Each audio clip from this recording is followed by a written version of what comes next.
Hi. Black holes. We've all heard of them, and I don't just mean that mysterious place where all your loose change seems to disappear to, otherwise known as your children. I'm talking about that region of space with a gravitational field so intense that no matter radiation or even light can escape it.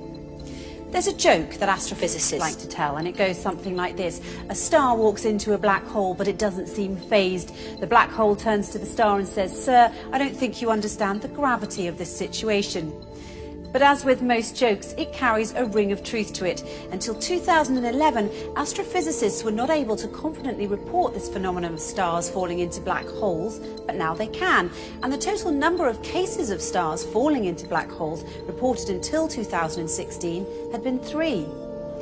Interestingly enough, although it's not an astrology book, there's an entire chapter in the Quran called The Star, and the first verse of that chapter is, "By the star when it falls." In this chapter, the Quran describes characteristics of a place so similar to what we now know as fitting the description of the black hole that it will send a shiver down your spine. In the Islamic faith, it is believed that God granted Prophet Muhammad a special trip to the heavens. This trip was miraculous, of course, as there was no technological way the Prophet could have taken such a journey at the time, seeing as how planes hadn't even been invented, let alone rocket ships.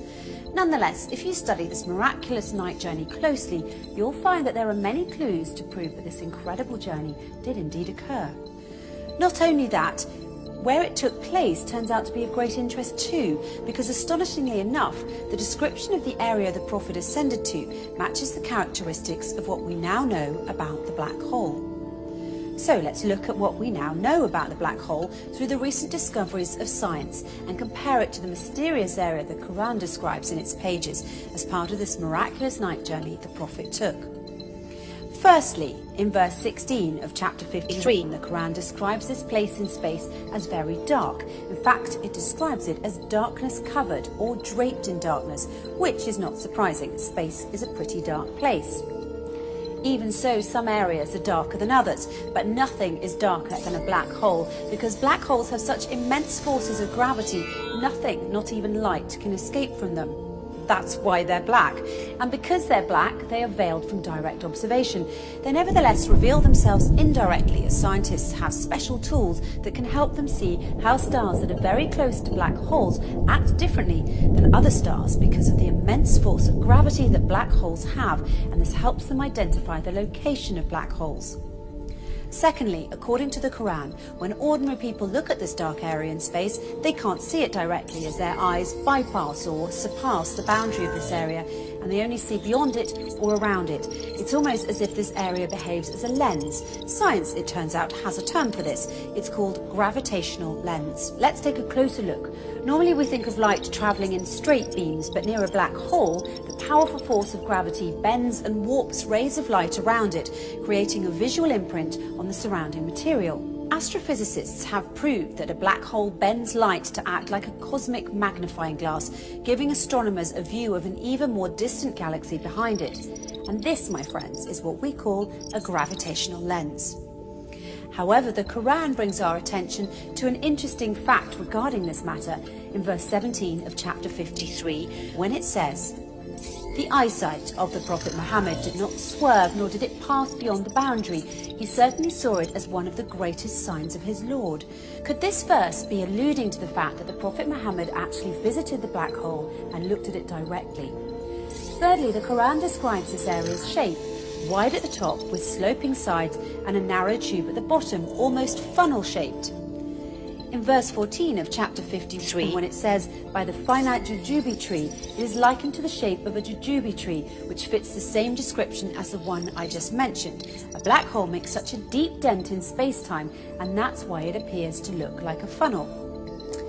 Despite the black hole's effects on the movement of matter and its tremendous suction power, the black hole's space-time dent remains hidden behind its event horizon, and it's always surrounded by an area which does not allow light to escape and therefore cannot be directly observed.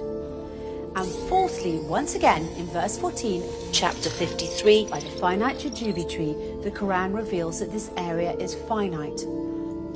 So how does this claim stack up with the science?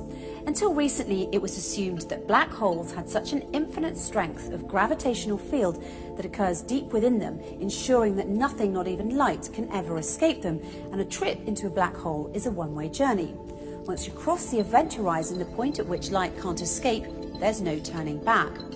But researchers such as Georges Poulin, Rodolfo Gambini and Gerard Hooft have recently been able to prove otherwise and show that energy can escape black holes and that black holes are finite.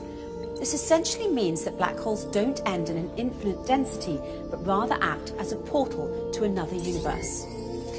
The acclaimed British physicist Professor Stephen Hawking supports this claim and further suggested that there could be a way out of the black hole when he famously said, "If you feel you're in a black hole, don't give up. There's a way out. It might have a passage to another universe, but you couldn't come back to our universe. So although I'm keen on spaceflight, I'm not going to try that." In conclusion, the Quran swears by the star when it falls that the Prophet Muhammad travelled through space and reached an area which, according to the Quran, is one of God's greatest signs, an area that is much darker than its surroundings.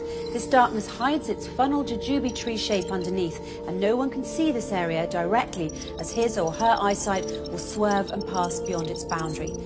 Finally, we're told that this area is finite and a portal to another universe. So it would seem that the Quran and astrophysicists agree, as the way in which the Quran describes this mysterious area matches what we now call the black hole.